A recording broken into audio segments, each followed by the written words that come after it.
Interesting. It's going to be a fascinating Labour Party conference, isn't it? Because for the first time, I think they're going to have to actually put meat on the bones of what they would do as an alternative. They ain't got long now till another general election. Policy is the trouble with anyone in opposition. You don't get policy, actually, until manifestos start coming out. But that's what we need. Ella, can I just ask you on that one, since we're going to go back to the papers, what do you make of what Steve Reid had to say? I mean, he's not absolutely right. What puts me off is the fact they start talking about, well, tax cuts for the super rich. Well, it's not tax cuts for the super rich, it's tax cuts for everybody, actually. And obviously, the more money you earn, the more benefit you're going to get from that, right? I totally understand that. But it's the fact that they then try and build in these slogans, which puts me off, because it's not about being transparent then. Well, the thing about slogans is I think where he's fallen down, because Stuart Reid is right to say that simply cutting taxes and what I'd argue is tinkering with taxes doesn't automatically promote growth. That is, it's not a sort of 1 + 2 = 3 formula there. I think even Kwasi Kwarteng knows that. That's why they keep talking about this as a risk. Where he falls down is saying, well, what a Labour government will do is invest in the economy. What does that mean? What does that mean?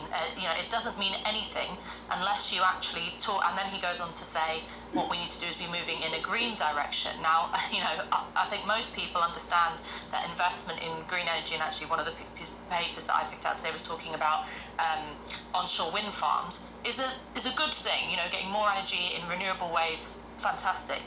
Why not? Let's do that. But the problem with forefronting a green narrative is the central idea of making things more green is producing less, is doing less, is cutting back, is not expending energy, not investing in new industry. And so when you're watching someone like Stuart Reid talk about how the Labour Party will invest in the economy, but actually using the narrative of sort of cutting back and scaling back in terms of green terms, it's just the same old kind of empty rhetoric. Okay, fair point. You've been looking at The Guardian, actually, as well, Ella. The government's taking on the unions. Yeah, because Pete was moaning, weren't you, that the next 3 Saturdays, or certainly the next 3, no, the 5th, the 1st, the 5th and the 8th there are strikes. You're going to have trouble getting here. I'm going to have trouble getting here. Esther McVeigh will have trouble getting here. It's a Saturday.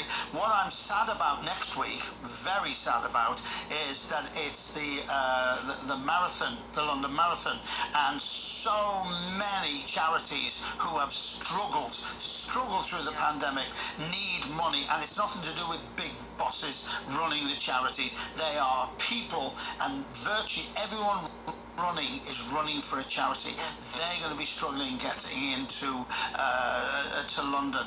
And I was one of those people, one of the 5.5 million plus that didn't get any furlough. I'm trying to make a living. I can't make a living because I can't get down to London. I will get down. If it kills me, I'll get down. I have to walk down. Is Liz Truss going to take on the unions like Margaret Thatcher did? Yeah, well, strikes, all good strikes are disruptive. There would be a point of doing a strike unless it was going to disrupt people to make a point. And part of what Kwasi Kwarteng has been announced is following on from Truss's very anti-strike rhetoric throughout the leadership campaign, is he's promising to make moves to ensure a minimum service levels stay on during transport strikes, which is essentially saying that you can't do a full strike. I mean, it happens in other European countries, but it's forcing unions to remove all of their wage labour, but to have a certain minimum level of service. And he's also going to require unions to put each bit of a pay dispute to a vote to their members, which again is a very undemocratic thing, because it's, if you're in a union, you elect your members, you grant them, you gift them your voice and power, and then they represent you in negotiations. The idea of having to go back to a vote time and time again is just a means through which you hamstring unions and mean that they can't go on strike more effectively. And The Guardian picks out, which I think is probably worth stating, that Andrew Haynes, who's the Network Rail CEO, as a consequence of the mini budget, is going to get 20 grand more in his pocket.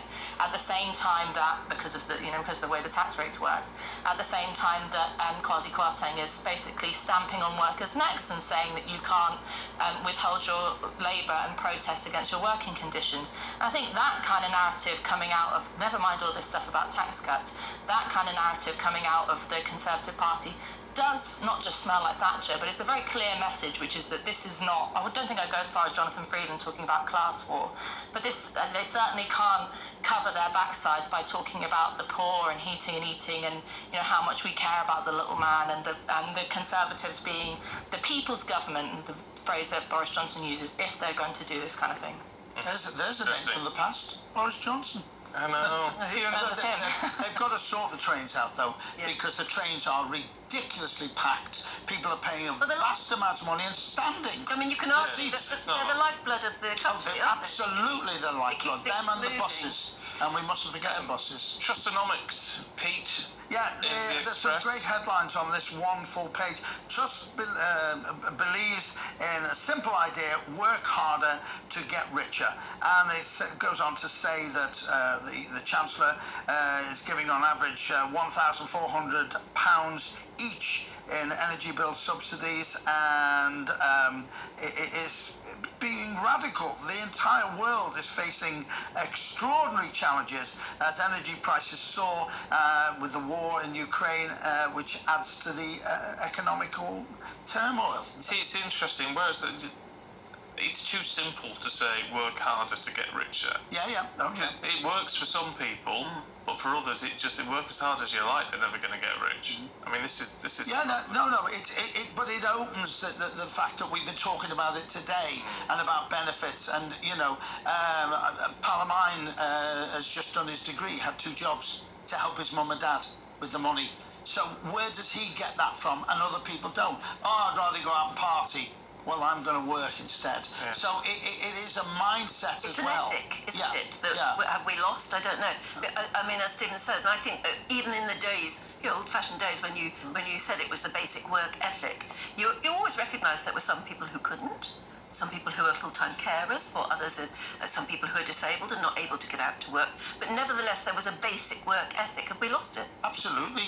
My father was successful and went bankrupt, lost everything. My mother went out and scrubbed steps in a pub to keep me alive, and I'll never, ever, ever forget her for that. My grandmother scrubbed steps in the same way it took in washing to send both her boys to university. Determined to do it. I think we should, at the same time as recognising that all those examples are, admirable, particularly because, there is this sort of there's a misrepresentation that things were rosy in days gone by, when in actual fact people had to work very, very hard.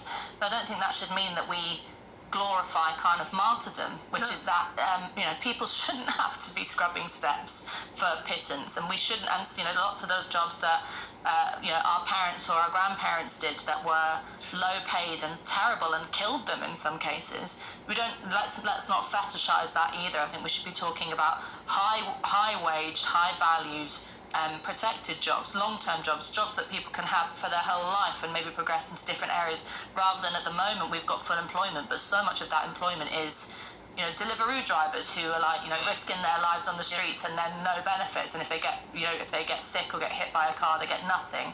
The kind of 0 hours contracts and things like that. So looking at the quality of jobs is, I think, also you're right in everything you say, but not every job can be well paid. Sadly, not every job can be well paid, because you've got to find the money to pay those jobs. I spoke to a couple of... Liz Truss would say the answer to that is stimulate growth. But I spoke to a couple of the rail guys coming down the other day, without mentioning any names.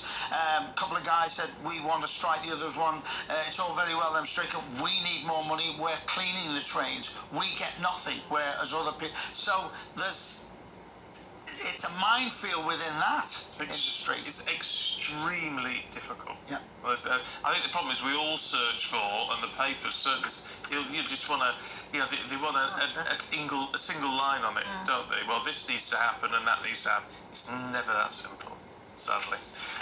Look, we're out of time. Pete, Ella, it's been a joy. Thank you both very much indeed. Thank you.